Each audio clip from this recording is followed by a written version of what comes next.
I am Jorge Jocson, but pronounced as George. No? Jorge because it's Spanish for George. Okay. I am a retired executive. Davao.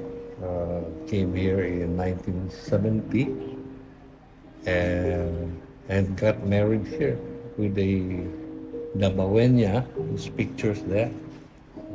Uh, Maria Milagrosa Cabagyo. And I am now retired and went back to my first love, which is art.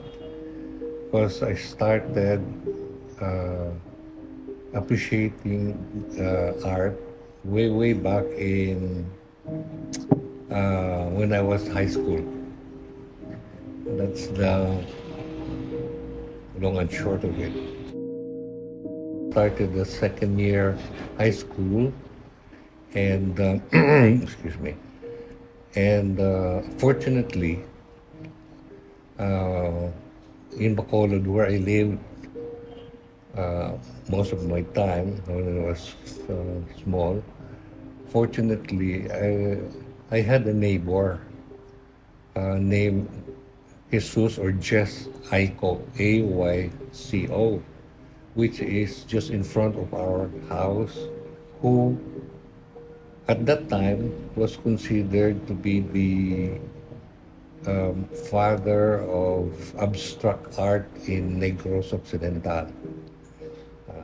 In fact, I'll show you one of his works. It's there, that small one. He was my mentor at that time. That's how it started. He got me interested in what he was doing, but we were just neighbors. Aside from uh, the exposure I had with Mr. Aiko, I was impressed by his different um, paintings hung on his wall at the time. Some were his own, some were noted artists like Cesar Legaspi, who was a monochromatic artist. If you know Cesar Legaspi, he paints only with one color because he was colorblind. But he is, I guess, one of the best artists that the Philippines has ever produced. You can Google it if you want, Cesar Legaspi. So I got impressed with this abstract creation at that time.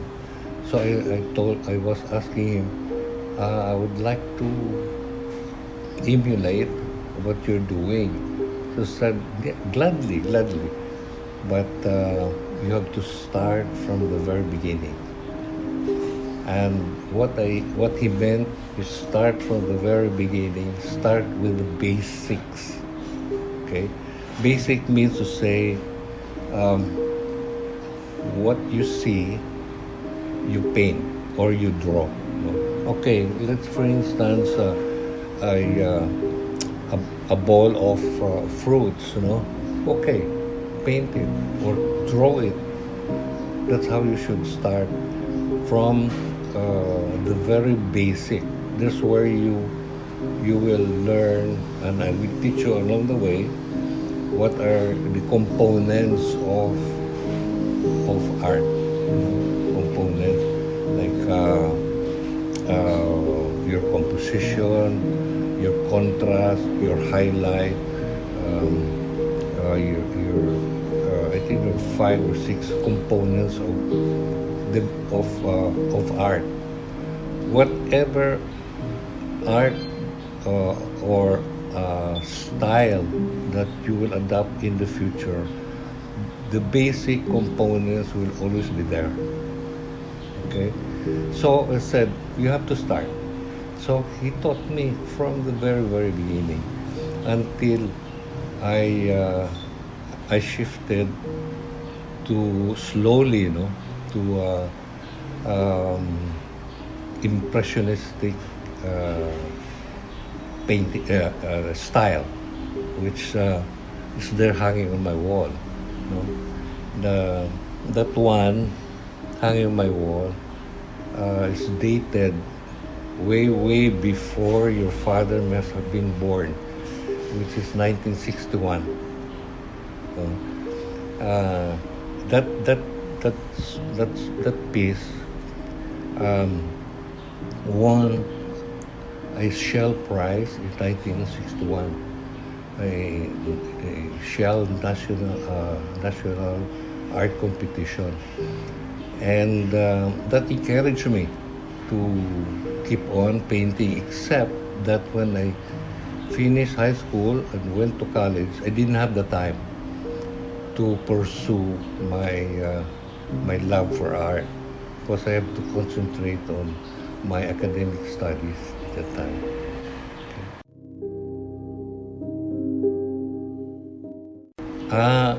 My two granddaughters, the only two granddaughters I have, they are natural born artists. No, not so much of painting or drawing, but artists in the sense that whatever they do, the artist in them show. One of them, the eldest granddaughter I have, went into photography, and I hope I can show it to you what she did, but it's in the room. No? But she also joined competition, and while they were stationed in Malaysia, the family, she joined competition in Hong Kong and won there in photography. And my youngest granddaughter is a he is a whenever she can grab hold of any material, she will draw or paint, and it's quite impressive. It was more of my neighbor's tutorial that got me developed for the art. Oh, that's a difficult question. First of all, I don't. There's a debate whether or not artistry is inborn or developed. It could be both. Like in my case, I develop it only because of the artist neighbor I have. Was it inborn? Maybe not.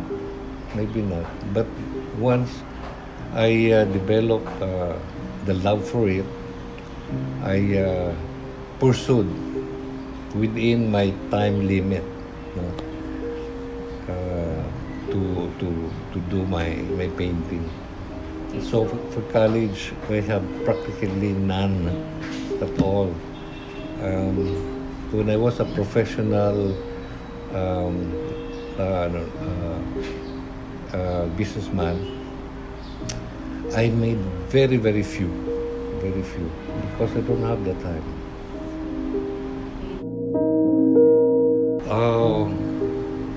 In any country,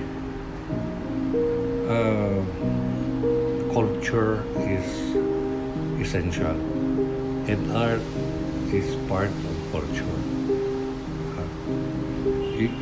Art in any form is part of culture, and in fact, if you go back history, even the prehistoric people, cultures there already. If you're familiar with the cave paintings or drawings of prehistoric people in France, in the caves of France. That's what I mean. Way, way back, culture was there, art was there. So, in any country, in any culture, in any nation, culture is part and parcel of nation building. That's a that's a hypothetical question, no? But some are. I would say some are, but I couldn't say that all are. Uh, I don't know about me. I'm moody or not. Only other people could say so, not me. uh, Maybe performing artists like piano players, conductors, instrument players mostly are moody, but that's controversial. I don't want to say that's definite. But for fine artists means painters or sculptures. I beg to disagree that most of all of them are moody. I guess it's very, very important. Exposure of an artist to the public not only encourages the artist to do more work, but also to be recognized. There are so many noted artists. In fact, I think I could name one of them, Buto Francisco. I think he's a national artist awardee. Do you know that? I don't know if you know that he started as a cinema painter in the posters for cinema. That's how he started. But look, later, he is so known nationally that maybe now his works will fetch easily 40 billion pesos. First of all, I do not copy other people's work. All my work are all original. I do not copy. I never copy other people's work. My favorite, I guess that's the one hanging on the wall because it gave me a lot of recognition, even though I was only second year high school. That gave me a national recognition to BS Shell art competition. Exposure is very important also because when I was younger, so I joined the group exhibits not only in my native Bacolod city, but as a group, we exhibited our work in Manila in noted galleries, and we got good reviews from art critics there. But here now, as a retired businessman, and went back slowly into my love for art, I joined recently, for the first time, here in Davao, a group exhibit.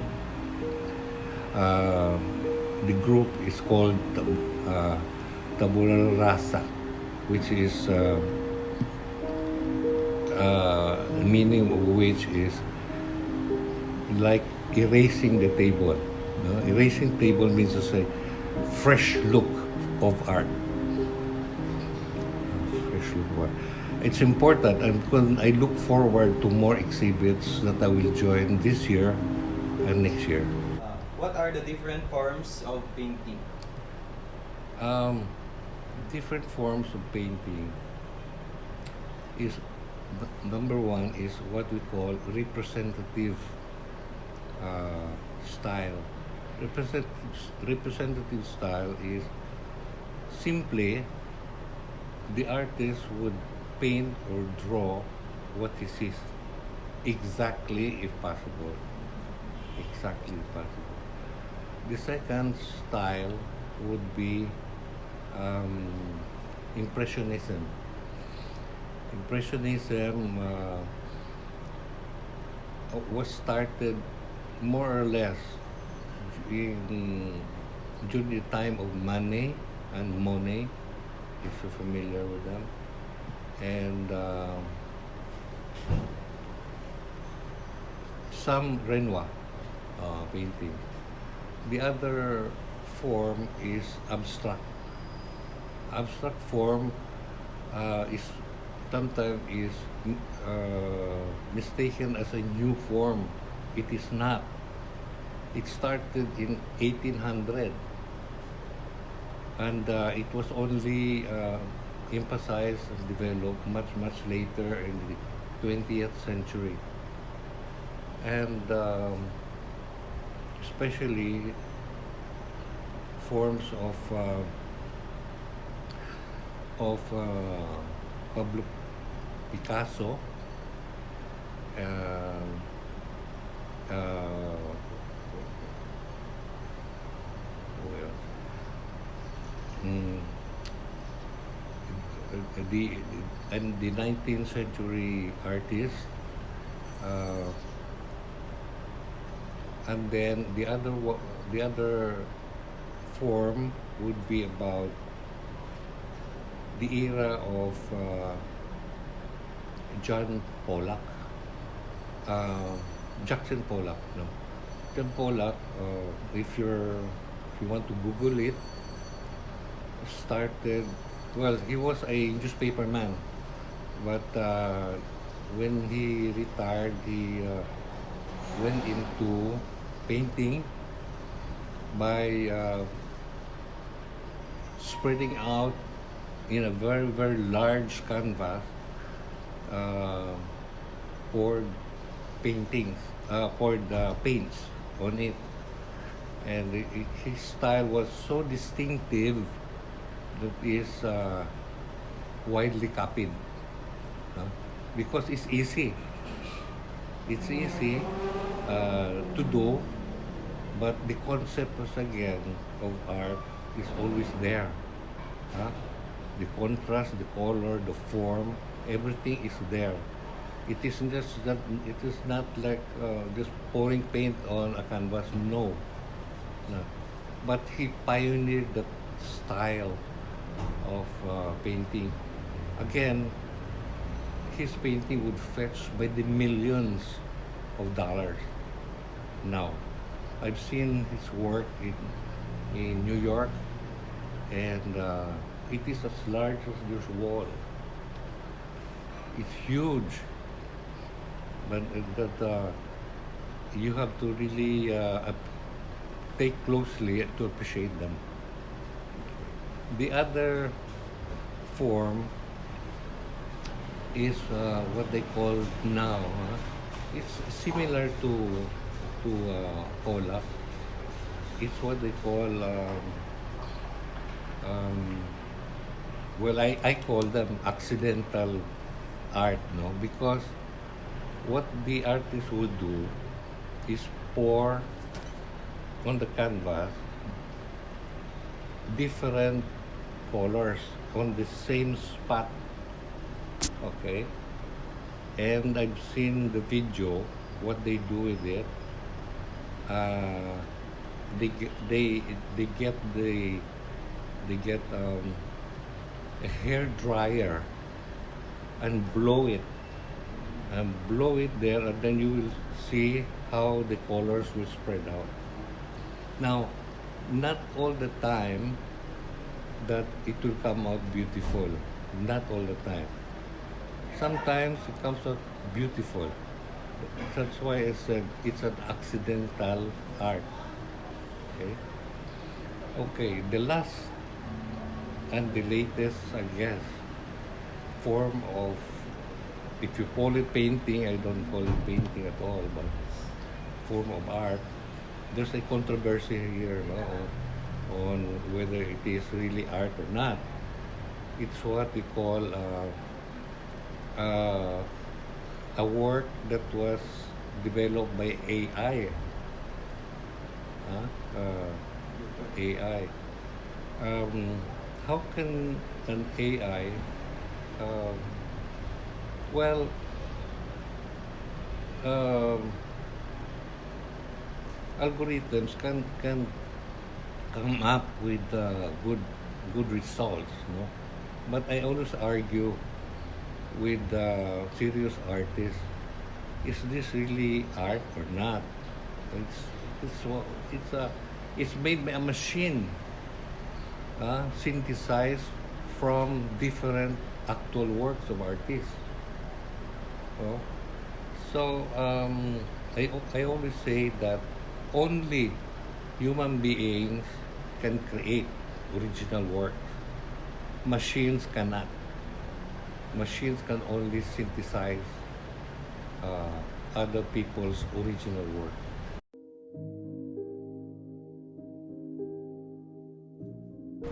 Okay, I can transfer some of my paintings in my gallery to your cell phone later. And I developed a transitory style of my art, no? As I mentioned earlier in the interview, I started from the very bottom, no? And slowly developed a style which is impressionistic, you know, in nature, but adapting also the and influenced by my mentor, Jess Aiko. I did some abstract arts. I did, which I can also transfer to you in my gallery, one of my works.